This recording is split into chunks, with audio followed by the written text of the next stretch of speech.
A full saturation of UPI across all Absolutely, costs. absolutely. So that means then you don't need to see the POS whether it accepts UPI or not. It should be able to, because once they develop their own instant payment platform, ANI, which is say valid universally in the UAE, for us to connect does not take time. Correct.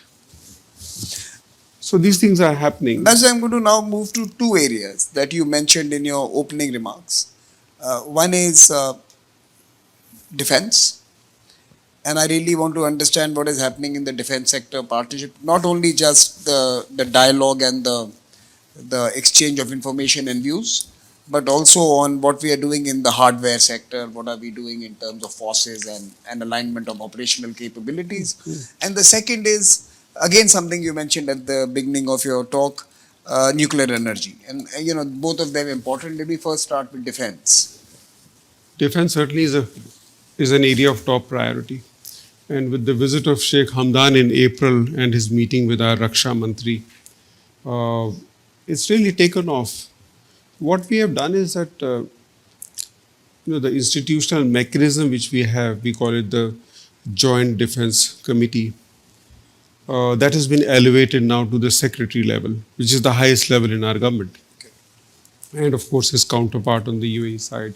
Next meeting is scheduled for the end of this month.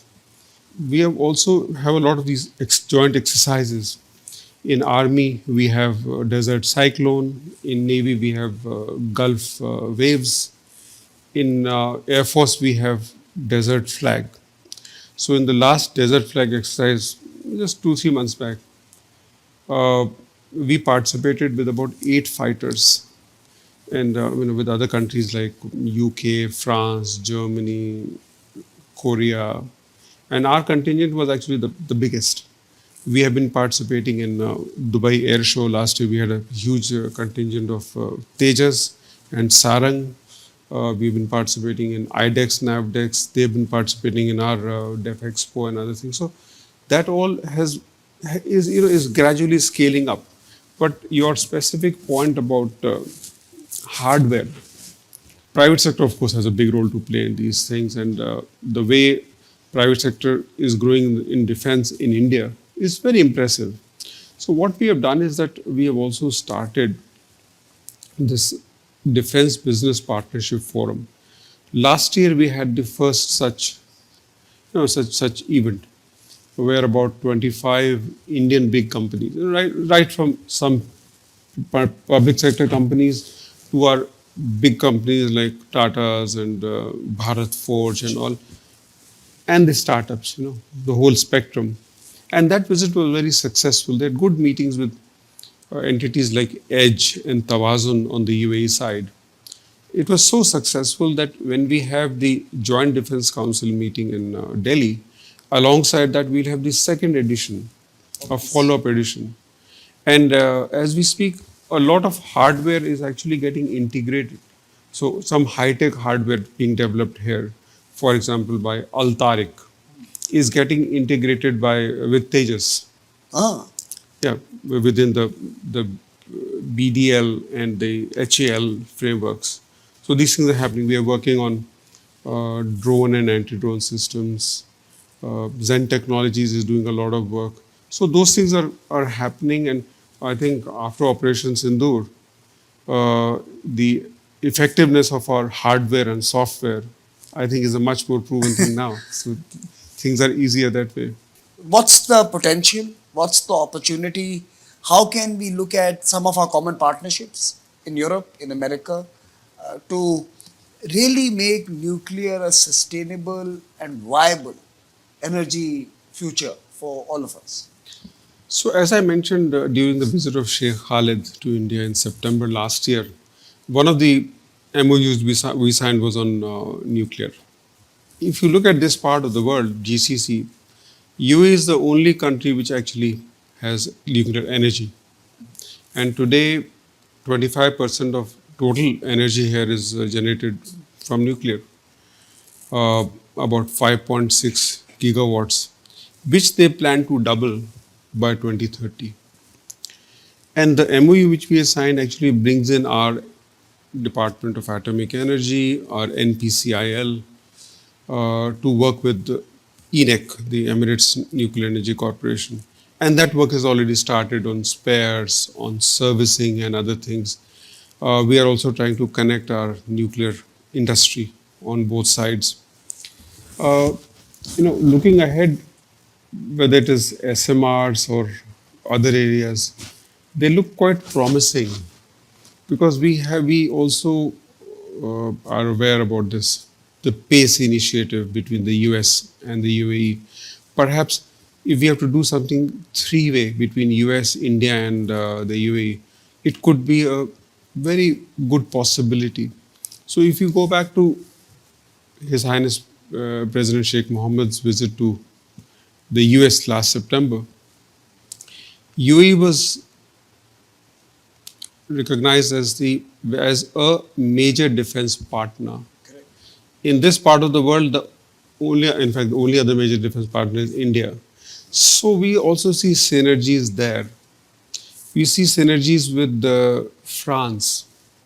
In fact, in defense, so another thing is we have a lot of common platforms.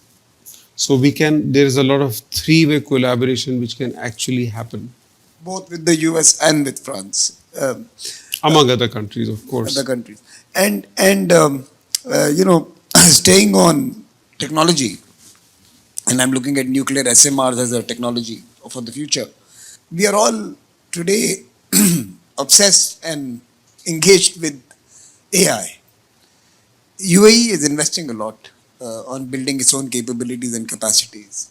Is there an opportunity there for us in India, especially who's going to be probably the largest consumer of AI or the feedstock for AI, whichever way you look at it? We could be the feeder as well as the beneficiary of AI. Is there conversations happening around AI? Oh, yes, yes. So last January, when Sheikh Mohammed was the chief guest at Vibrant Gujarat, one of the MOUs we signed was on advanced technology, supercomputers, data centers, developing LLMs and other things. So those conversations are happening as we speak, and hopefully they should reach somewhere. But we do recognize the AI prowess of this country very much. Excellent. Look, I'm going to come to you. I'm going to open it up. So please do feel free to pose your questions to Ambassador Sudhir. This question is more for you, Samir. Oh, So, in the context of what you've been saying, one of the areas which is common between the UAE and India or has a lot of promises technology as a whole. In coining a word, geotechnography, which is a fair. I think in that sense, what do you see yourself between the two countries? Where is our next level of common ground? thank you for asking me, but today it's about Ambassador Sudhir. I want And both by the of way, you I both of you to comment. On no, that. in fact, I'm going to direct that question to you, Ambassador, because I actually had a question that I wanted to ask you. If we were to look 5 years into the future or 10 years into the future, which are the 2, 3 exciting domains that today may not be as discussed, but could be the breakout or frontier sectors of collaboration between the two countries? I'm not evading the question, I will come back to you, but let me ask Ambassador this question. So I think one would be the nuclear space, for A sure. breakout sector.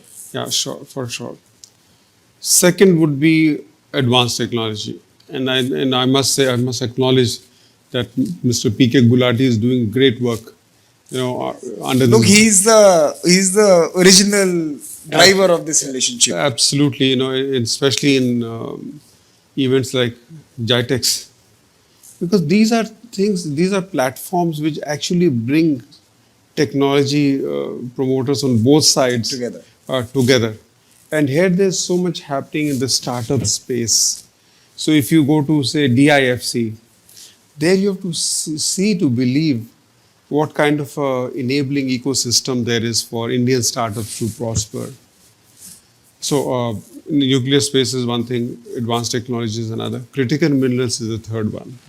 Critical minerals. Critical minerals, because the way UAE is investing in critical mineral assets across the world. One of the entities, the IRH, International Resource Holding, is investing hugely in Africa, Latin America, in Australia. And as a growing economy, as a huge economy, our requirement of critical minerals is large. So perhaps UAE could become a part of that supply chain, which can assure us uh, reliable supply So of the critical material minerals. security imperative for the future. Absolutely. So these three are definitely areas. Space could be another area.